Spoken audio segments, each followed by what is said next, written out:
Bonjour, bonjour. Aujourd'hui, nous sommes en 2050 et nous allons nous remémorer de l'ancienne France de 2020. Vous vous souvenez? On va se plonger dans des anciens articles de Wikipédia où la France était la troisième puissance nucléaire mondiale et cinquième puissance militaire mondiale. C'était un truc de fou. La France brillait au travers du monde. Mais en 2020, bon, à vrai dire, ça a commencé bien avant, mais c'est là, elle a pris un tournant décisif après, après vous vous souvenez de la grande pandémie du C-19 qui a fait rage, qui a, qui a commencé premièrement par un confinement, puis fermeture des restos, des bars, des salles de sport qui ont fait péter un câble de multitudes de célébrités, mais qui au final, bon, au final, ça s'est très très mal passé. On va pas se remémorer des heures les plus sombres de l'histoire et qui a entraîné une faillite des entreprises, faillite bancaire, qui a entraîné vraiment une faillite systémique de tous les secteurs d'activité et qui ont plongé la France dans un, on peut dire le terme de guerre civile. Bon, c'est vrai, je suis tous ému là pour vous évoquer de ce qui s'est passé par le passé, hein. Je m'en souviens comme si c'était hier. C'était assez catastrophique. Et puis, il n'a pas fallu plus d'un an pour que la France est devenue un trou à merde. Le terme est lâché, mais ça a été vraiment le cas, puisqu'après, ça a été le désordre et le chaos. Alors aujourd'hui, nous avons quand même notre cher président Le Pen Mouloud, qui gère la France d'un bras de fer, qui essaye de relever le pays, mais bon, on peut dire que c'est peine perdue. La France est foutue à jamais. Alors aujourd'hui, le continent qui brille, c'est l'Afrique. Oui, l'Afrique, vous vous souvenez, hein, qui, alors si on recherche dans des anciens articles, hein, pareillement. Attendez, je regarde quand même si oui, si le son est bon, très important. Qui ne faisait vraiment, qui subissait les autres pays, les autres puissances internationales. Voilà, vous vous souvenez, hein, les puissances impérialisme colonial, qui, voilà, si l'Afrique n'avait pas, franchement, si elle n'avait pas subi l'impérialisme colonial de l'homme blanc, eh bien, elle serait au jour très très, enfin, par le passé, elle aurait été une très grande puissance telle qu'elle est devenue aujourd'hui. Là aussi, plein d'émotions en relisant ces articles. Bon, on va suivre la petite météo du Zincoin contre l'euro. Alors, vous vous souvenez, petite rétrospective. Là, aujourd'hui, on est en 2000. Ah, vous vous souvenez. Bon, là, on est en 2050. Alors, le Zinc cote à 2000, à 9233,88 très précisément. En 2046, il a commencé à se réveiller, vous voyez. On a atteint en janvier 2046 les 400. Bon, il y en a plein qui disent bon, ça va se casser la gueule dû à une très très forte volatilité, hein. Il pouvait faire du x5 dans l'année. Puis en 2000, alors c'est vraiment intéressant, c'était en quelle année où il a cassé les 1000. Il a cassé les 1000 voilà, en 2047. 2047, ça y est, on a eu nos fois 1000, Inch'Allah. On les a eu. Vous vous souvenez, hein, ça a traîné de très très longues années. Il y a eu 30, ouais, 20 ans, 25 ans où ça a traîné à 1 euro. Les gens comprenaient rien. Ça montait, ça descendait. Il y a eu un range de folie. Puis il y a eu des pics à 100, des pics après pour se retourner dans les 2 euros. Bon, il y a eu des trucs assez invraisemblables.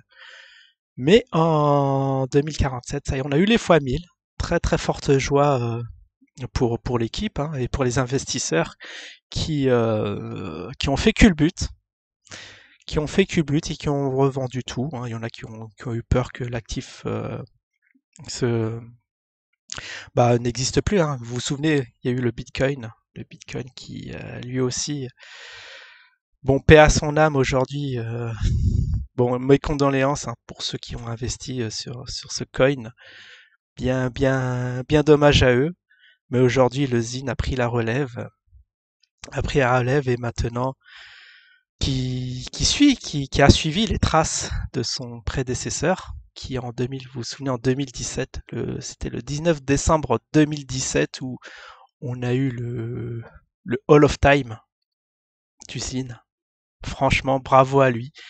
Tout le monde, c'était la folie. Ils en ont même parlé aux infos. Tout le monde entendait parler d'usine. Tout le monde a acheté à ce moment-là. Et puis après, il y a eu des pubs monstrueuses, hein. Mais bon, bien sûr, nous, initiés en tant que bon initié d'usine, nous avons commencé à vendre petit à petit ce petit bull trap qui a duré un an. Voyons, en décembre, même début 2019, point bas. Enfin, 2049, pardon. Point bas, où là tout le monde a dit voilà, c'est le scam de l'année. On a eu les trolls du futur qui étaient là pour nous dire voilà, ça va. On vous avait bien dit, c'était un scam. Eh bien, eh bien non. C'était vraiment le point bas local. Il nous a fait un petit pump jusqu'en juillet 2049 qui a cassé les 10 000, les 10 000 euros pour après vivoter. Et puis, bon, vous avez vu dans mes précédentes vidéos météo que où ça allait aller. Si on décale, ça c'était mes pronostics au jour d'aujourd'hui. Nous sommes le 9 octobre 2050 et bon, mon ressenti sur le Zine n'est vraiment pas bon. J'ai entendu parler il y en a qui nomment shitcoin, très très prometteur, hein, qui envisage d'émanciper la Chine. Mais bon, j'en parlerai pas pour pas teaser les foudres des trolls du futur. Mais bon, je commence à en acheter et j'espère faire culbute dessus. Parce que j'ai craqué trop tôt, hein. J'ai vendu au 1000 quand ça atteint les 1000 et j'ai loupé la bulle. Bon, je suis en train j'espère me refaire sur cette ultime crypto qui voudrait concurrencer le Zine, mais j'en dirai pas plus. Bon, trêve de bavardage, on va faire un petit, comment dire, une petite revue des dirigeants et investisseurs au conseil d'administration d'usine. Donc Karim Abdel Rachid, toujours président, toujours, qui a changé de look. Qui a changé de look. Bien sûr, en 2030, en 2050, le rose est devenu tendance. On voit une petite photo ici assez stylée, il a eu de très très grandes propositions d'autres personnes pour acheter sa boîte, mais il a tenu, malgré les scams, malgré les diffamations, il a tenu bon. La barque d'usine, c'est bravo à lui, force à lui. Franchement, 30 ans d'usine, hein, ça se fait. Nous avons en vice-président, oui, Jim le meilleur, qu'on ne présente plus, hein, qui nous a fait des pronostics sur l'avenir assez surréalistes qui sont avérés vrais au final. C'est très foudroyant, très frappant, très percutant. Est-ce que cet homme est venu du futur? On ne sait pas. Mais franchement, qui a tenu bon aussi la barque d'usine, qui est maintenant une figure très très emblématique de cette crypto. Alors on nous a eu, ouais, on a cru que c'était un gag. Pascal Tréflingué qui a rejoint tout de suite le projet, donc la section Brésil, qui a étendu dans l'Amérique du Sud un très très gros marché, qui a apporté un très grand nombre d'investisseurs qui au final est rentré. C'est notre homme providentiel numéro 3 d'usine qui sans lui, le projet n'aura pas atteint cette portée vraiment niveau mondial. Alors, c'est vrai que lui aussi, Ultra, on avait cru qu'à l'époque, c'était un gag. Comment faire coexister toutes ces opinions différentes au sein d'usine, mais on vous avait dit, c'était un projet qui avait pour but de réunir un très très grand nombre de personnes Bon, on va aller très vite parce que je vois qu'on approche les 10 minutes et ça n'a pas changé. Faut pas que ça traîne trop pour que les personnes essayent d'aller jusqu'au bout. Alors, on a eu Ali les bons tuyaux qui lui aussi qui nous a apporté pas mal de lisibilité pour l'actif, hein. Euh, au minimum des trolls hein, qui sont grâce à lui qui sont intéressés au projet. Force à lui.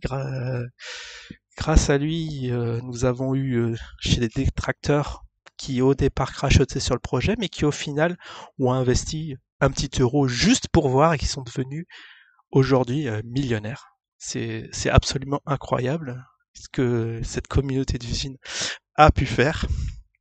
Alors, bon, le poulpe, hein, que je vous que je vous détaillerai pas, hein, ici présent, qui a ouvert quelques petits magasins sur Paris et qui a fait voilà qui a perdu beaucoup d'argent. Ouais, des magasins dans le domaine électrique, etc. Le Poulpe Belleville, une marque vous vous souvenez tous hein, de la très grande faillite de 2021. Puis après, on n'a pas Paranormal Burnet, pareil, très grand détracteur d'usine. Mais au final, il a mis son petit billet et puis aujourd'hui, il a de très grands, de très grandes entreprises au sein du continent africain. Ah oui, ah, bien sûr. Qui, je ne saurais dire. Gigi, le trans, LGBT, ABC, moins, MST+, fois 314, Jim le meilleur. Bon là, je me suis bien concentré pour bien dire son nom, sinon j'allais me taper un procès. Hein. Un procès, là, Gigi, qui au final nous a ramené pas mal de monde hein, grâce à sa chaîne YouTube qui a atteint aujourd'hui plus de 10 millions d'abonnés.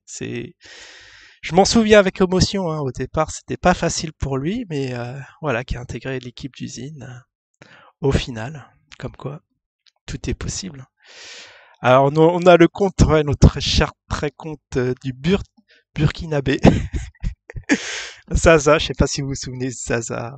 Zaza, on avait fait une petite vidéo sur lui. Vous pouvez peut-être retrouver ça dans les trinfonds euh, méandres de YouTube.